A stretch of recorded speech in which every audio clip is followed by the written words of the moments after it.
దివ్యాత్మ స్వరూపులైన KMC channel ప్రేక్షకులకు నమస్కారం. నమస్కారం స్వామీజీ. నమస్కారం అండి. స్వామీజీ, ఆశ్రమవాసంతో ధ్యానం చక్కగా కుదురునా? ఇల్లు వదిలి అడవికి వెళ్తే ధ్యానం బాగా కుదురుతుందా? మనస్సులోని ఆలోచనలు అలవాట్లు ఎలా పోవును? చెడు సంస్కారాలు ఎలా పోవును? అయితే మనము ఆశ్రమవాసంలో ధ్యానం చక్కగా కుదురుతుందా, ఇంట్లో మంచిగా కుదురుతుందా, అడవిలో మంచిగా కుదురుతుందా అనేది మీ ఆలోచన. వైరాగ్యం కలిగి మనసు నిలకడ కలిగి నేను ఈ జన్మలనే మోక్షం పొందాలి అని తరించాలనే కోరిక ఉన్న వాళ్ళకి ఎక్కడ కూర్చున్నా అక్కడే ధ్యానం కుదురుతుంది. కొంతమందికి పవిత్రమైన స్థలాల్లో కూడా మనసు చంచల స్థితిలో ఉన్నప్పుడు ధ్యానం కుదరదు. కొంతమంది సమస్యల్లో ఉన్నప్పుడు ఎక్కడ పోయినా తీర్థయాత్రల్లో కూడా వాళ్ళకు ధ్యానం చక్కగా కుదరదు. ఉండేది వైరాగ్యం. మనం హిమాలయాల్లో ఉన్నామా, ఇంటి దగ్గర ఉన్నామా, ఆశ్రమం వాసమా, బయట ఉన్నామా, లోపల ఉన్నామా, ఇక్కడ కాదు. మీరు ధ్యానం చేయాలన్నా ధ్యానానికి కావాల్సింది ఒకటి ఏంటిది? వైరాగ్యం కలిగి ఉండాలి. లోన కోరికలు ఎక్కువ ఉండకూడదు. మనిషికి ఎక్కువ కోరికలు ఉంటే మనసు అంతర్ముఖం కాదు. ఆ బయట కోరికలు ఎంబడే పరిగెత్తుతుంది.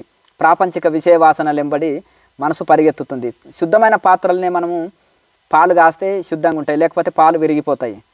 అలాగే మనకు పాత్ర శుద్ధి ఉండాలి. కనుక మనకు వైరాగ్యం ఉండాలి. వైరాగ్యం ఉంటే ఇంటి దగ్గర కూడా చక్కగా కుదురుతుంది. ఇంకొకటి, మన ఇల్లు ఎవరి ఇంటి దగ్గర వాళ్ళకు నిర్భయ స్థితి ఉంటుంది. కొత్త స్థలాల్లో వెళ్ళానుకో కొద్దిగా భయం కలుగుతుంది. ఇంకొకటి, అంత ఫ్రీడమ్ ఉండదు, మనకు అంత స్వేచ్ఛ ఉండదు. ఇంకొకటి, మన ఇంట్లో మనకు ఒక స్వేచ్ఛ, ఒక ఫ్రీడము, ఒక ఈ స్థితి ఉంటుంది. మనకు అలవాటైన ప్రదేశం ఉంటుంది. ఇక దేనికి కళ్ళు మూసుకొని ధ్యానంలో కూర్చున్నా మనకి నిర్భయ స్థితిలో ఉంటాము. కనుక ఇంటికి మించిన స్థలం లేదు. మన ఇంట్లో ఒక గది పెట్టుకుంటే, లేకపోతే మనం ఒక స్థలాన్ని కేటాయించుకుంటే, ఒక దేవుడి గదిని కానీ, లేకపోతే మన ఇంట్లో ఒక మన బెడ్రూమ్ని కానీ, దేన్నైనా మన ధ్యానానికి కేటాయించుకున్నట్టయితే మనకు అక్కడ నిర్భయ స్థితిలో సాధన చేయగలుగుతాము. ఇక మనం వైరాగ్యంతో, విచారణతోటి మనసు ఆలోచనలు లేకుండా చేసుకోవాలి. కనుక వైరాగ్య పరులకి ఎక్కడైనా ధ్యానం కుదురుతుంది. కానీ కొత్తలో కొంత మనకు అభ్యాసమైన దగ్గర పేషెంటు డాక్టర్ సన్నిధిలో ఉంటే ఎంత మేలు జరుగుతుందో. ఎందుకంటే డాక్టర్ ఏది పడితే అది తిననివాడు. అక్కడ హాస్పిటల్లో జాయిన్ అయితే రోగం నయమైనాక ఇంటికి వస్తే బాగుంటుంది. హాస్టల్లో ఉండే పిల్లలు అక్కడ పెట్టింది తినాలి, ఎప్పుడు చదువుకుంటుండాలి, బాగుంటుంది. అలాగే ఆశ్రమ వాసంలో కూడా వాళ్ళకి కొన్ని ఆహార నియమాలు దొరుకుతాయి, కొన్ని గురు సాంగత్యం దొరుకుతుంది, మంచిదే. కానీ మనకు బాధ్యతలు, ఉద్యోగము, బాధ్యతలు ఇవన్నీ ఉంటాయి కదా. ఇక్కడ శిక్షణ పొందాలి, ఇక్కడ సలహాలు తీసుకోవాలి. వాళ్ళు చెప్పిన సూచనలు పాటిస్తూ మనం ఇంటి దగ్గర గురూజీలు చెప్పిన సూచనలు పాటిస్తూ ఇంటి దగ్గర మనం సాధన చేసుకుంటే సరిపోయాయి. ఉండేదల్లా వైరాగ్యం కలిగి ఉండాలి, విచారణ చేయాలి, ధ్యానం చేయాలి, ప్రాణాయామ అభ్యాసం చేయాలి, నిలకడ స్థితి, నిశ్చల ధ్యానం కుదురుతుంది అప్పుడు. ఇంకొకటి, చెడు సంస్కారాలు అంటే విచారణతోటి పోతాయి. ఓ మనసా, ఎన్నో జన్మలు నాకు టైం వేస్ట్ చేసినావు, నాకు ఎన్నో జన్మలు వృధా అయినాయి, ఎంతో పుణ్యం చేత నేను మానవ జన్మ పొందినాను, మళ్ళీ ఈ జన్మను కూడా నేను ఎందుకు వృధా చేయాలి అని ఒక విచారణతోటి మనసుని చిన్నపిల్లవాడిని బుజ్జగించినట్టు బుజ్జగించి మనసుకు సమాధానం చెప్పుకొని దాన్ని మనం అలా చేసినట్టయితే మనసు నిలకడ చెందుతుంది. అలా మనము ఆ విధంగా, ఎందుకంటే మనసుకు విచారణ, ధ్యానము, యోగం ఇవి తప్పకుండా ఉండాలి.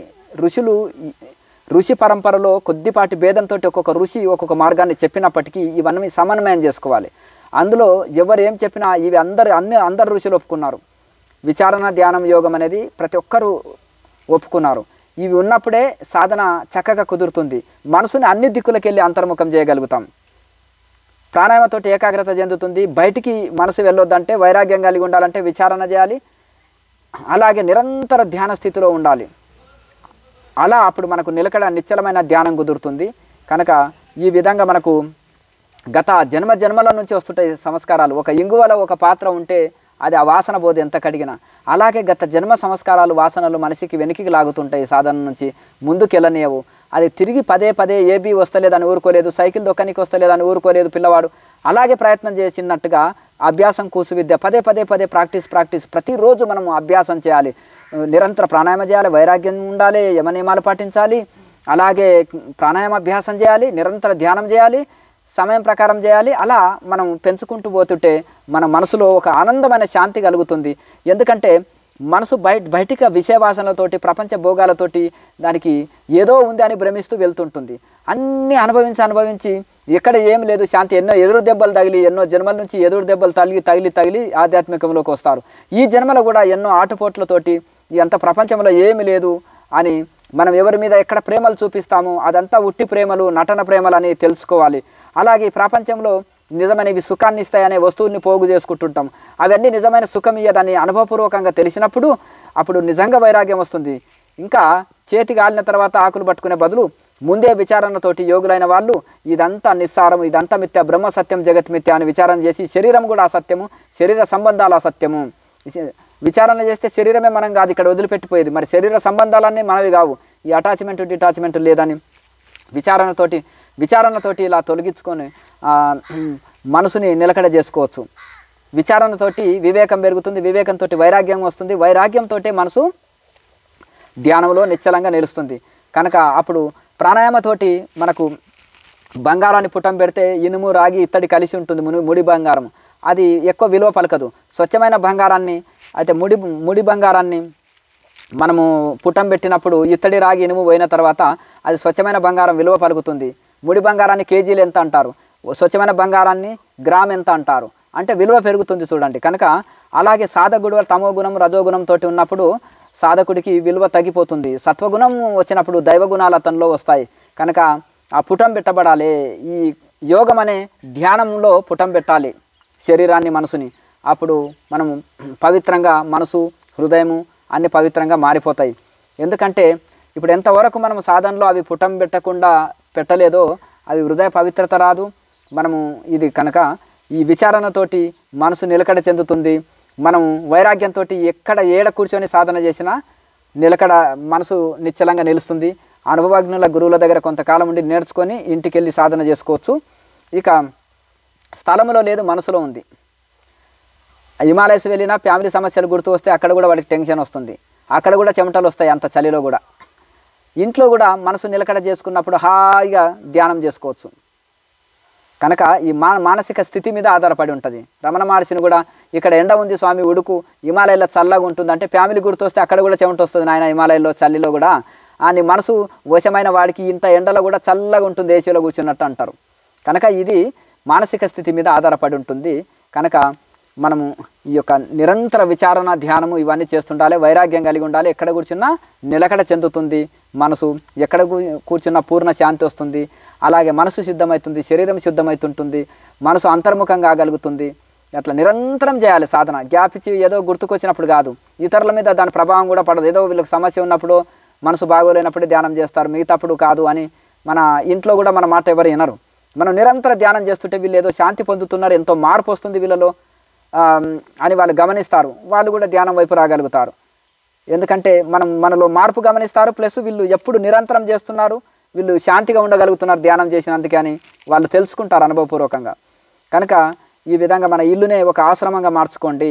ఎక్కడ పరిగెత్తనక్కర్లేదు. గృహస్థులు ఇల్లునే ఒక ఆశ్రమంగా మార్చుకొని సాధన చేస్తున్నప్పుడు కుటుంబ సభ్యులు కూడా మిగతా వాళ్ళు కూడా మిమ్మల్ని అనుసరిస్తారు, ఈ పక్క ఇంటి వాళ్ళు కూడా మిమ్మల్ని అనుసరిస్తారు. కనుక మీరు ఉండేదల్లా వైరాగ్యం కలిగి సాధన చేయండి, అన్నీ చక్కబడిపోతాయి. నెక్స్ట్ స్వామీజీ, సాధనలో త్వరగా ముందుకెళ్ళాలంటే ఏమి చేయాలి? ఒక ఆహార నియమాలు తప్పకుండా పాటించాలి. శాకాహారమే తీసుకోవాలి, మితాహారమే తీసుకోవాలి. ఇంకోటి యమ నియమాలు తప్పకుండా పాటించాలి.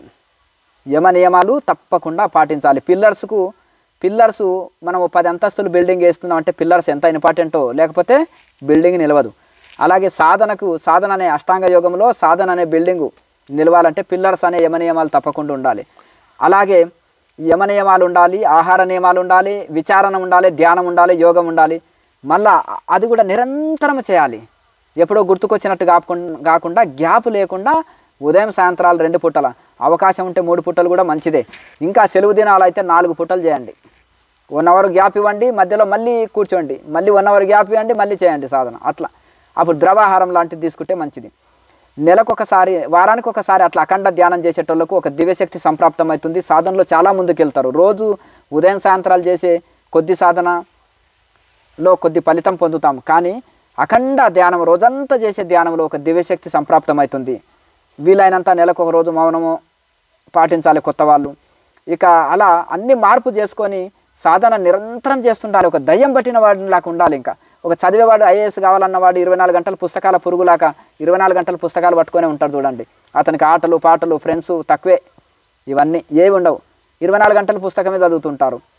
కనుక చదివేటప్పుడు సుఖపడ్డవాడు జీవితాంతం కష్టపడతాడు. అలాగే చదివేటప్పుడు కష్టపడ్డవాడు జీవితాంతం సుఖపడతాడు అంటారు. కనుక సుఖపడేవాడికి చదువు ఎక్కడిది, చదువుకునే వాడికి సుఖం ఎక్కడిది అంటారు. అట్లాగే నేను తరించాలనుకున్న వాడికి ఇక ఫుల్ బిజీ, ఏ సమయం కూడా ఖాళీ దొరకదు.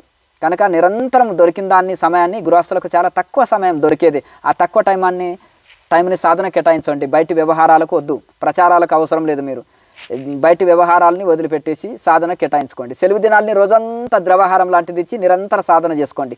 ఇది మనం సాధనలో ముందుకెళ్ళడానికి ఎంతో దోహదపడుతుంది. ఉపనిషత్తులు లాంటివి, పతంజలి సూత్రాలు లాంటివి చదవాలి. మంచి అనుభవజ్ఞుల ఋషులు చెప్పిన మాటలు వినాలి. అలాగే నిరంతరం వైరాగ్యం కలిగి సాధన చేసుకోవాలి. ఇవి మనం తప్పకుండా ప్రతి ఒక్కరు అచిరకాలంలో తరిస్తారు. నెక్స్ట్, స్వామీజీ, కుంభకంలో ఎక్కువ జపం చేయలేనిచో చిన్న మంత్రం రామ ఓం ఇలా జపించవచ్చా? జపించవచ్చు. ఎందుకంటే చిన్న మంత్రాన్ని జపించవచ్చు. ఒక 5 సార్లు జపం బదులు 2 సార్లు చేసుకోవచ్చు. ఓం లాంటిది రామ శివ అనే మంత్రాన్ని ఒక 5 సార్లు అనడానికి ఏమి ఇబ్బంది కాదు. అయితే వీలైనంత కుంభకం చేయాలి. ఇలా కండిషన్ ఏం లేదు. ఇప్పుడు ఈ ముద్ర తప్పకుండా వేయాలి, ఇది ఇంతసేపు వేయాలి, కరెక్ట్ పర్ఫెక్ట్ ఇది మొత్తం వేయాలి అంటారు. ఒక ముద్రని 4 స్టెప్పులు. ఇప్పుడు మహాముద్ర ఒకటే కొంచెం కఠినంగా ఉంటుంది, దాన్ని 4 స్టెప్పులుగా చేయొచ్చు. మొదటి స్టెప్పే ప్రాక్టీస్ చేయండి, రెండో స్టెప్ కొన్ని రోజులకు, మూడో స్టెప్, 4వ స్టెప్ అంటే పూర్తిగా వస్తుంది అందులో ఆ ముద్ర పర్ఫెక్ట్ అనమాట. ఇంకా ఇలా మెల్లమెల్లగా సగం చేస్తుంటే అది పర్ఫెక్ట్ అవుతుంది ఆ ముద్ర. అలాగే ప్రాణాయామలో కూడా మీరు ఇంట్లో బలవంతం చేయవలసిన అవసరం లేదు. శరీరం ఎంత సహకరిస్తే అంతే మెల్లగా పెంచుకుంటూ పోవాలి. అలా చేయగా కొన్ని రోజులకు పర్ఫెక్ట్ అవుతుంది. ఏబీ దిద్దలేని వాడు ఏబీ పర్ఫెక్ట్ దిద్దుతాడు. కొన్ని రోజులకు ఏబిసిడీలు మొత్తం రాస్తాడు కదా. అలాగే ఇది అభ్యాసం చేయగా అది సాధ్యమవుతుంది. ఇదేం కఠిన మార్గం కాదు, సులభమైంది. కడివెడి పెరుగులకి వెళ్ళి పిడికడి వెన్నను తీసి ఇచ్చినట్టు ఉపనిషత్తు సారమెల్ల తీసి, పతంజలి సూత్రాలు సారమెల్ల తీసి మన క్రియాయోగం అందించారు.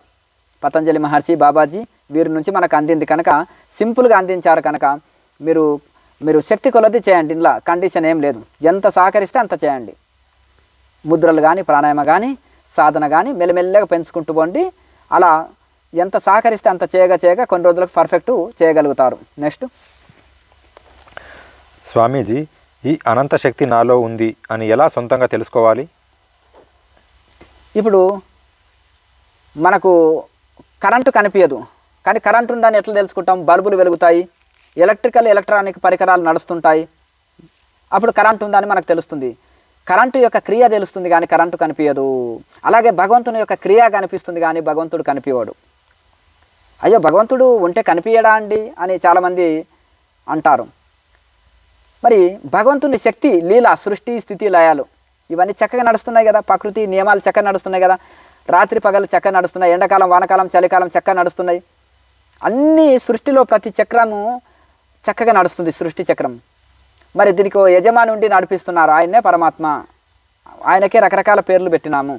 కనుక అలాగే ఈ యొక్క కరెంటు పని కనిపిస్తుంది కానీ కరెంటు కనిపించదు. భగవంతుని యొక్క శక్తి, భగవంతుని కార్యము కనిపిస్తుంది కానీ భగవంతుడు కనిపించడు. కనుక ఆ భగవంతుని తెలుసుకోవాలంటే మన మనసు సూక్ష్మంగా వెళ్ళాలి. ఆయన వెంట్రుక కంటే కోటాను కోట్ల రెట్లు సూక్ష్మంగా ఉన్నాడు. న్యూట్రాన్ వరకే మనం కనుక్కుంటాం, అంతకంటే సూక్ష్మ విషయాలు మనకు కనిపించవు. అది కూడా మనము న్యూట్రాన్ని కూడా మనం ఎలా కనుక్కుంటాము? మైక్రోస్కోప్ తోటి కనుక్కుంటాం. కానీ మరి ఆ భగవంతుణ్ణి కూడా మనం దివ్య దృష్టితోటి మనం అనుభూతి చేసుకోగలుగుతాం. అది చర్మనేత్రాలతోటి, చెవులతోటి వినేది కాదు, కళ్ళతోటి చూసేది కాదు. అది ఆత్మని అనుభూతి పొందేది. అది ఆయనకు నామం లేదు, రూపం లేదు, గుణం లేదు. ఆ గుణాతీతుడైన భగవంతుని గుణాతీత స్థితిలనే తెలుసుకోగలుగుతాము. ఇంద్రియాలు లేని భగవంతుడికి ఇంద్రియ అతీత స్థితిలనే తెలుసుకోగలుగుతాము.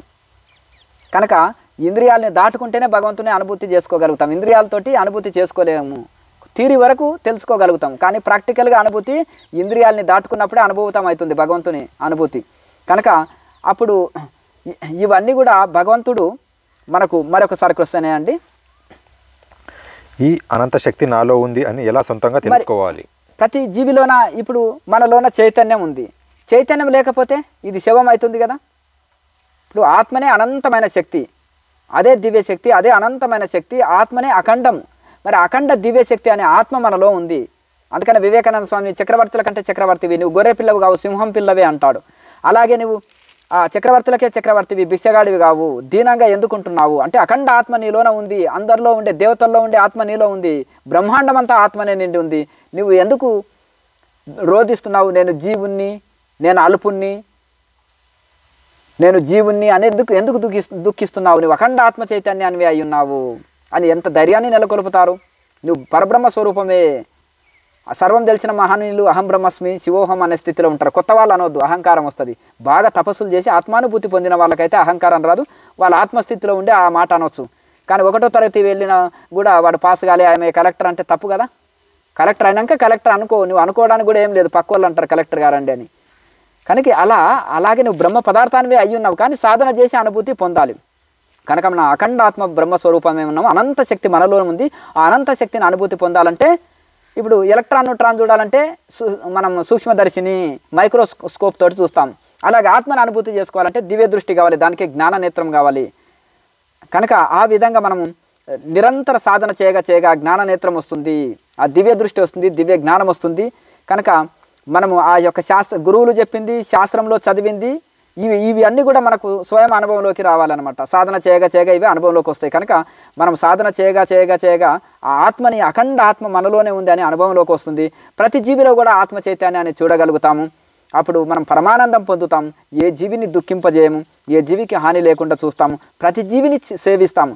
ఏ జీవిని సేవించినా నాకు నేనే సేవ చేసుకుంటున్నాననే భావనతోటి ఉంటారు మహనీయులు. చూసారా లోకానికి ఎంత సేవ చేసిపోయారు. ఎందుకు? సర్వజీవుల దుఃఖం తన దుఃఖంలాగా అనుకుంటారు, సర్వజీవుల సుఖం తన సుఖంలాగా అనుకుంటారు. వాళ్ళు ఏ జీవికి సేవ చేసుకున్నా తనకు తాను సేవ చేసుకున్నట్టుగానే భావిస్తారు. అందుకనే నిస్వార్థ సేవ చేయగలుగుతారు. ఆ బ్రహ్మజ్ఞానం రాంది ఎవరు నిస్వార్థ సేవ చేయలేరు. నిష్కామ కర్మ చేస్తేనే నైష్కర్మ స్థితి లభిస్తుంది.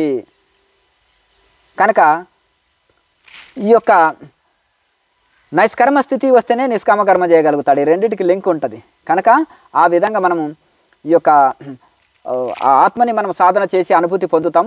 తర్వాత సర్వజీవుల్లో ఒకే ఆత్మ చైతన్యం ఉంది కదా అని మరి ఇంకా ఎంతో ఆనందము, బ్రహ్మానంద స్థితి పొందుతారు. అప్పుడు నాకంటే ఏ జీవి వేరు కాదు కదా అని, ఏ జీవికి హాని చేయడు, పైగా ఎంతో అన్ని జీవులకు సేవ చేస్తాడు. కనుక ఏది తెలుసుకుంటే ఇంకా తెలుసుకోవాల్సింది లేదు, అది తెలుసుకున్నాక ఇంకా తెలుసుకోవాల్సింది లేదు. సైన్స్ ద్వారా ఎన్ని కనుక్కున్నా ఇంకా కనుక్కునేది ఉంటుంది. ఇక ఋషి ఆత్మని అనుభూతి పొందిన తర్వాత సర్వం అదే ఆత్మమయమే, సర్వజీవులు సర్వ ప్రపంచమంతా ఆత్మమయమే అని ఎంతో పరమానంద స్థితిని అనుభవిస్తాడు, మోక్ష స్థితిని అందుకుంటాడు. అప్పుడు జీవన్ మృతుడు, జీవించే చనిపోయిన వానిలాకుంటాడు. అదే అతనే జీవన్ ముక్తుడు. జీవించి మరణించిన వాని వల్లే ఉన్నవాడే జీవన్ముక్తుడు. జీవన్ మృతుడే అంటే జీవన్ మృతుని వల్లే ఉన్నవాడే జీవన్ముక్తుడు. కనుక ఆ జీవన్ముక్త స్థితిని అందుకుంటారు. అట్టి తనలో ఉండే అఖండ ఆత్మని అనుభూతి పొంది తిరిగి సర్వజీవులు అదే అఖండ ఆత్మని అనుభూతి చెందగలిగిన మహనీయులు ఇక వాళ్ళు జీవన్ముక్తులు అవుతారు. జీవించి ఉండ కూడా ముక్తి పొందుతారు. ఎప్పుడో చనిపోయినాక వచ్చే ముక్తి కాదు, వాళ్ళు శరీరంతో ఉన్నప్పుడు ఇప్పుడు ఇక్కడే వాళ్ళు ముక్తావస్థని పొందుతారు. అప్పుడు వాళ్ళ జన్మ ధన్యము. అట్టి ఆ స్థితిని అందుకోవాలంటే క్రియాయోగ ధ్యానం తప్పకుండా చేయాలి.